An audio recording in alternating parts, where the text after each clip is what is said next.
सपा मुखिया अखिलेश यादव ने रामलला की प्राण प्रतिष्ठा के निमंत्रण पर कहा, भगवान के यहाँ से नहीं आता निमंत्रण, भगवान स्वयं बुलाते हैं।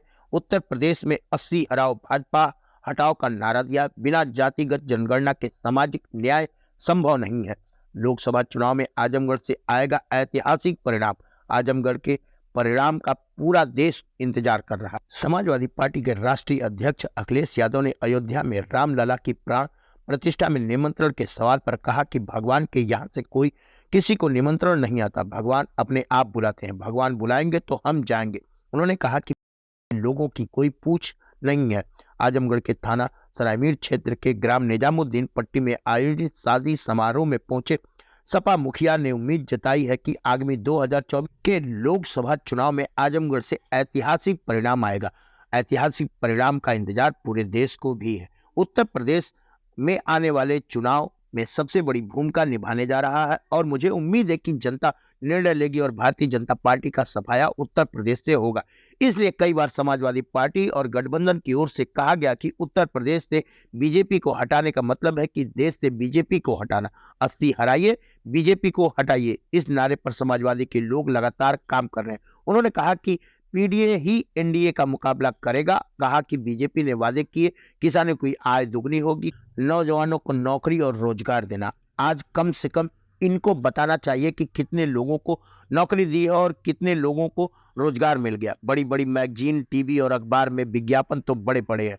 40 लाख करोड़ की बात मुख्यमंत्री ने सदन में कहा है और उद्योग लगने जा रहे हैं। जिस सरकार के 2 साल यूं ही गुजर गए हो, तीसरा बजट आने वाला है, उसके बाद जिलों में जमीन चिन्हित कर रहे हो। इन्वेस्टमेंट के लिए जिस सरकार ने तैयारी नहीं की, मुझे नहीं लगता कि इन्वेस्टमेंट आएगा। आज बाजार में 70% से ज्यादा कैश फ्लो कर रहा है। पहले से ज्यादा कैश मार्केट में है। जिन लोगों ने कहा कि नोटबंदी से भ्रष्टाचार खत्म हो जाएगा, मैं धन्यवाद देना चाहता हूं मीडिया का, जिसने झारखंड में पकड़े गए पैसों की तस्वीर और वीडियो दिखाई। आखिर यह किसका फेलियर है कि नोटबंदी के बाद 300 करोड़ से ज्यादा पैसा मिला है। इसी तरह से उत्तर प्रदेश में इत्र व्यापारी के यहाँ से पैसा निकला था और आरोप लगाया कि समाजवादी का पैसा। अखिलेश यादव ने कहा कि नोटबंदी फेल हो गई है, किसान का धान नहीं खरीदा गया, घर घर बेरोजगार बैठे, उन्हें नौकरी कब मिलेगी, जाति जनगणना कब होगी, सामाजिक न्याय बिना जाति जनगणना के संभव नहीं है। उन्होंने कहा कि मुख्यमंत्री जी कानून व्यवस्था में जीरो टॉलरेंस की बात करते हैं, जबकि इसी जिले में एक राजभर की बेटी के साथ क्या हुआ, क्या जीरो टॉलरेंस जीरो हो गया है कि नहीं। यह केवल एक घटना नहीं, पूरे प्रदेश में घटनाएं हो रही हैं। जब एनसीआरबी का आंकड़ा आता उसमें तो सबसे ज्यादा बेटियां, माता बहनों पर अन्य उत्तर प्रदेश में हो रहा है। अखिलेश यादव ने आरोप लगाया कि जब से बीजेपी सरकार आई है 1 लाख किसान आत्महत्या कर चुके हैं। समाजवादी पार्टी सरकार के नाकामी को जनता लगातार पहुंच रही है। समाजवादी पार्टी आने वाले समय में जो चुनौतियां उसे जनता को बताया जा रहा है, वह भाजपा सरकार अगली बार आएगी तो आपका वोट डालने का अधिकार भी छिन जाएगा। सच चलना मुश्किल हो जाएगा। अगर आपने सच दिखाया तो आपके ऊपर मुकदमा हो जाएगा। उन्होंने कहा कि गठबंधन में सीट शेयरिंग बड़ा सवाल नहीं है, बड़ा सवाल लिया गठबंधन भारतीय जनता पार्टी को हराएगा। कहा कि समाजवादी पार्टी का मानना है कि भाजपा हटाओ, लोकतंत्र बचाओ, ईवीएम अपने आप हट जाएगी। आजमगढ़ से चुनाव लड़ने की बीजेपी सांसद दिनेश लाल यादव निरहुआ की चुनौती पर अखिलेश यादव ने कहा कि इसका फैसला जनता करेगी। सवाल उठाया कि पूर्वांचल एक्सप्रेसवे गुणवत्ता से बना है। गोरखपुर लिंक एक्सप्रेसवे 90 किलोमीटर की सड़क 6000 करोड़ रुपए में बन रही है, जो अभी तक नहीं बन पाई। जी आज आजमगढ़ आए हैं। देखिए, मैं आज इनके पारिवारिक कार्यक्रम में शामिल होने आया हूँ और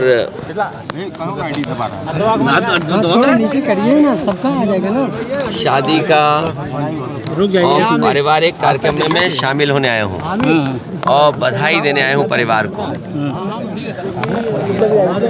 ये इस गांव में कोई पहली बार नहीं आए और आजमगढ़ में पिछली बार भी जब मैं आया था तो एक शादी में आया था, अगर आपको याद हो, जून में।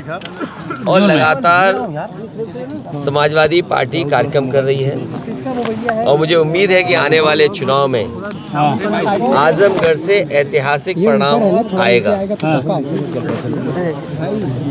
ऐतिहासिक परिणाम का इंतजार पूरे देश को भी है। उत्तर प्रदेश आने वाले चुनाव में सबसे बड़ी भूमिका निभाने जा रहा है। और मुझे उम्मीद है कि जनता निर्णय लेगी और भारतीय जनता पार्टी का सफाया उत्तर प्रदेश से होगा। इसीलिए कई बार इस बात को समाजवादियों ने भी कहा और गठबंधन की तरफ से इस बात को कहा गया कि उत्तर प्रदेश से बीजेपी को हटाने का मतलब है देश से बीजेपी को हटना। 80 हराइए, बीजेपी हटाइए, इस नारे पे समाजवादी लोग लगातार काम कर रहे हैं। 80 को हराने के लिए क्या तैयारी है सर? पीडीए ही एनडीए का मुकाबला करेगा। पीडीए ही मुकाबला करेगा एनडीए का। और जो पिछले वादे किए हैं भारतीय जनता पार्टी ने, किसानों की आय दोगुनी होना, नौजवानों को नौकरी और रोजगार मिल जाना, आज कम से कम इनको बताना चाहिए कि इतने लोगों को नौकरी दी है इन्होंने, इतने लोगों को रोजगार मिल गया है। और आप में से बहुत सारे साथी होंगे, बड़ी बड़ी मैगजीन अगर आप देखें, टीवी अखबार देखें, विज्ञापन तो बड़े बड़े हैं। और सदन में सरकार ने ये कहा कि 40 लाख करोड़ के एमओयू हुए हैं। अगर 40 लाख करोड़ के एमओयू होंगे तो कम से कम आजमगढ़ में नहीं तो मऊ में नहीं तो जौनपुर नहीं तो बनारस, और बनारस नहीं तो गाजीपुर, बलिया, या कम से कम गोरखपुर में इन्वेस्टमेंट तो आया होगा। 40 लाख करोड़।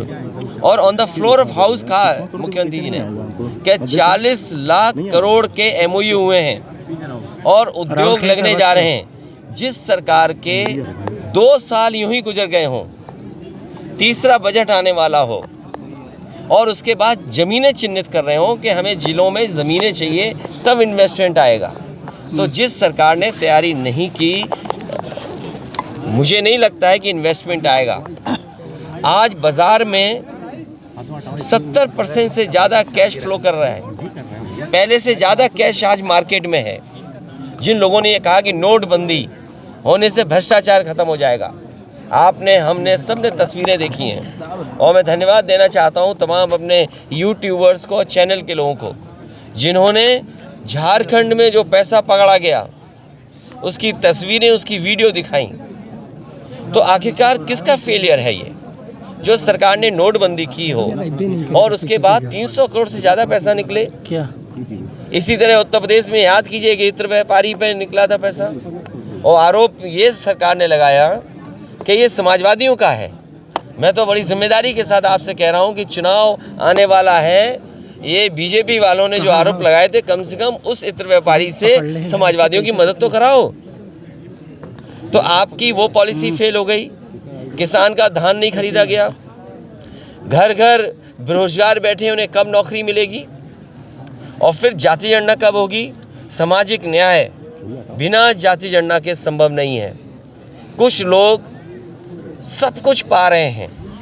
आप बताइए कि वाइस चांसलर के अपॉइंटमेंट में किसको नौकरी मिल रही है? कौन है लोग वाइस चांसलर, कौन अपॉइंट हो रहे हैं? और वाइस चांसलर जिनको अपॉइंट कर रहे हैं वो कौन लोग नौकरी पा रहे हैं? उसका सरकार के पास क्या जवाब है? तो जो आंकड़े बता रहे हैं देश के, वो आंकड़े दूसरे तरह के हैं। और हमारे मुख्यमंत्री जी कहते हैं कि $1 ट्रिलियन इकोनॉमी बनाएंगे। अंग्रेजी में तो इसलिए बोलते हैं कि आपको समझ में नहीं आए। जैसे उन्होंने कहा ज़ीरो टॉलरेंस कानून व्यवस्था में, इसी गांव के आसपास, इसी विधानसभा के आसपास, दूसरी विधानसभा में, बताओ एक राजभर की बेटी के साथ क्या हुआ? क्या ज़ीरो टॉलरेंस इनका ज़ीरो हो गया कि नहीं हो गया?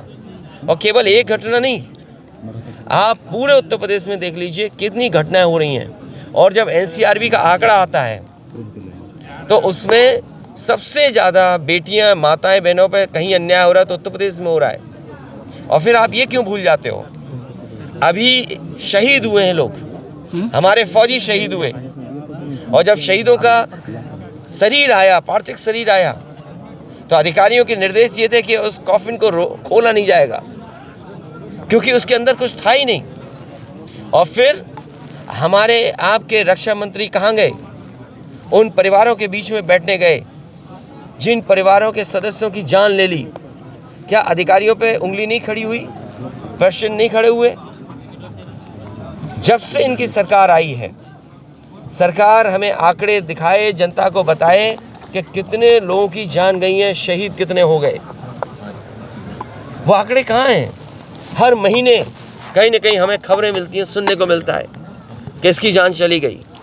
और आज अधिकारियों के ऊपर प्रश्न लग गया है कि जिन लोगों की जान गई है वो कौन लोग हैं, निर्दोष थे।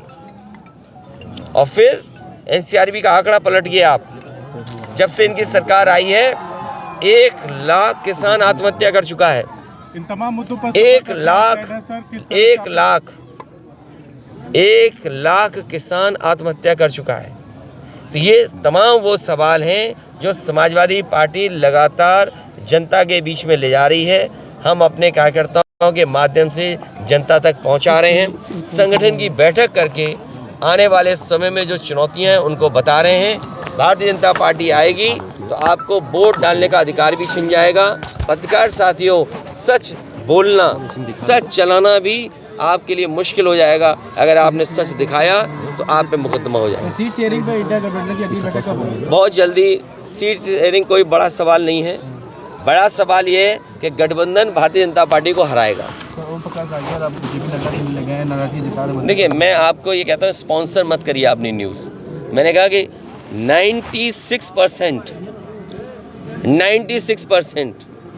चैनल के हमारे पत्रकार साथी और मालिक एक दिशा में भागते हैं, इसलिए दिशा मत बदलो। सवाल यह है कि क्या घर घर बेरोजगारों को नौकरी मिली कि नहीं मिली, क्या पीड़ित लोगों को न्याय मिल रहा है कि नहीं मिल रहा है। सर, जिस गांव में ईवीएम को लेकर के आपका क्या सोचना है सर? जिस तरह से किशोर गौरव ने कहा है कि अपना पाप भूल जाएंगे। मैं कोई वो नहीं है, ये मैं जानता हूँ आप क्यों चला रहे हो। मुझे अपने चैनल का नाम बता दो सर। ईवीएम चैनल का नाम बताएं, ये नाम बता दें साथी। ईवीएम पे सर आपका क्या कहना है? देखिए, आपको बजट कितना मिलता है, बजट के हिसाब से आप बोलते हो। आपको थोड़ी शर्म आनी चाहिए।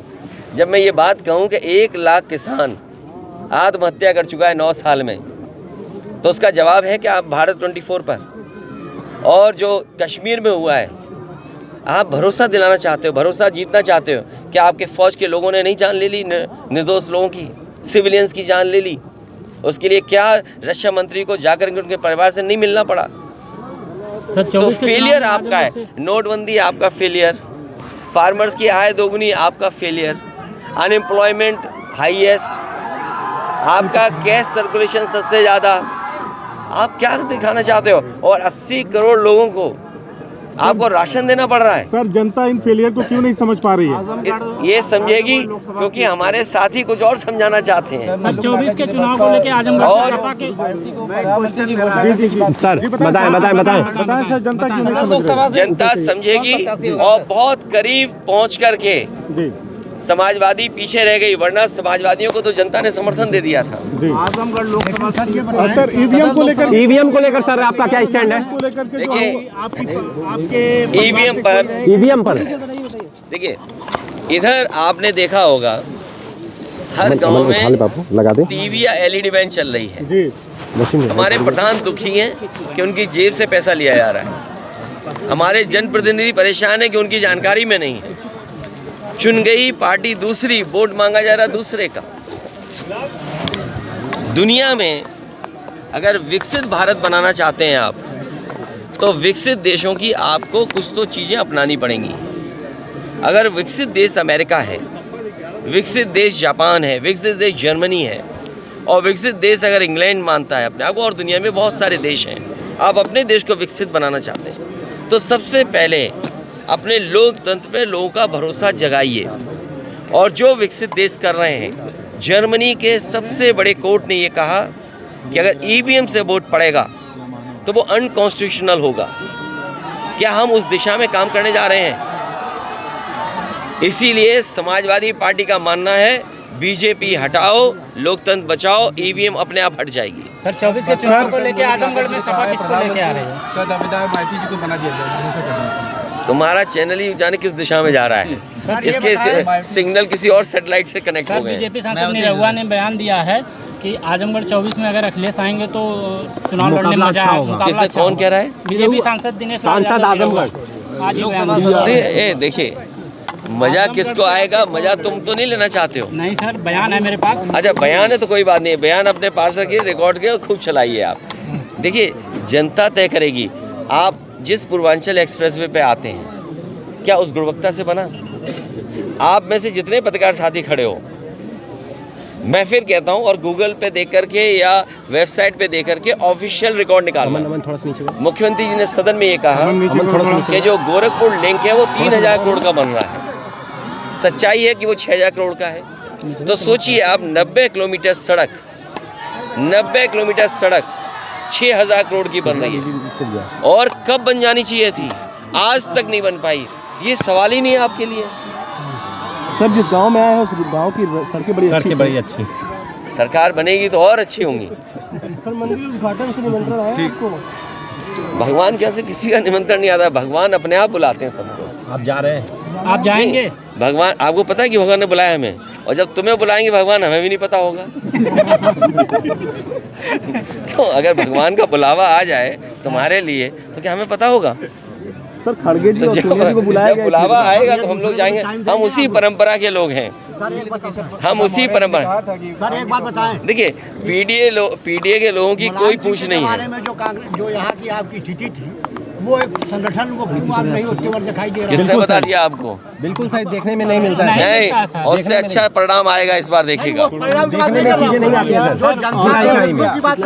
जनता के मुद्दों पे समाजवादी पार्टी काम कर रही है, लड़ रही है, और आपको आगे आने वाले समय में परिणाम भी दिखाई देगा। सर, निर्विवाद रूप से आप सबसे लोकप्रिय मुख्यमंत्रियों में से रहे उत्तर प्रदेश के, और सर हमें ये बताएं कि जिस तरह से समाजवादी पार्टी ने आपके कार्यकाल में काम किया, क्या फिर वो समय फिर से उत्तर प्रदेश में आने वाला है कि नहीं? तय करेंगे, और मैंने आपसे कहा कि गठबंधन हराएगा, बीजेपी हारेगी, और गठबंधन बीजेपी को हराने जा रहा है। Thank you sir. चलिए बहुत